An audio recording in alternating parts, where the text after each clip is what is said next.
పశ్చిమ గోదావరి జిల్లా పాలకొల్లు మండలం ఆగర్తిపాలెంలో నిమ్మల రామానాయుడు కాసేపు మంత్రి హోదాను పక్కన పెట్టి ఆక్వా రైతుగా కనిపించారు.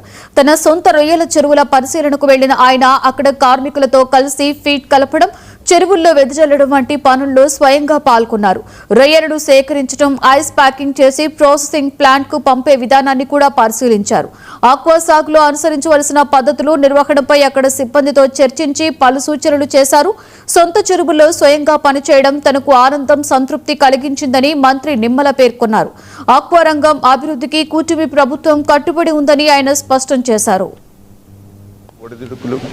చెరువులు బాగు చేసుకుని, లైమ్ అప్లై చేసుకుని, సీడ్ పోసిన దగ్గర నుంచి వాటరు, సాయిల్ మేనేజ్మెంట్ చేసుకుంటూ, ఉరుములు మెరుపులతో అకస్మాత్తుగా వచ్చేటువంటి వర్షాలు ఒక పక్కన, మొండు టెండలు వడగాల్పులు మరొక పక్కన, ఇటువంటి ప్రకృతి ఆటుపోట్లను తట్టుకుంటూ చెరువులకి నిరంతరం కూడా కరెంటును అందించుకుంటూ రాత్రి పగలు హార్నెస్లు శ్రమించి ఆ రొయ్యలను పండించినటువంటి రైతుకు రొయ్యల ధర నిర్ణయించేటువంటి శక్తి లేదు. కానీ ఆ రొయ్యలకు ఉపయోగించేటువంటి ఆ యొక్క మేత, అదేవిధంగా సీడు, ప్రాసెసింగ్ ప్లాంట్స్ వాళ్ళు మాత్రం వాళ్ళ ఉత్పత్తులకి ధరలు నిర్ణయించుకునేటువంటి పరిస్థితి ఉంటూ ఉంది.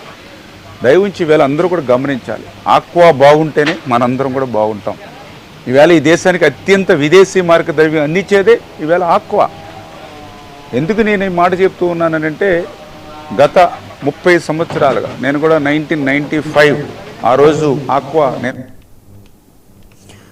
నెల్లూరు నగరంలో మంత్రి నారాయణ విస్తృతంగా పర్యటించారు.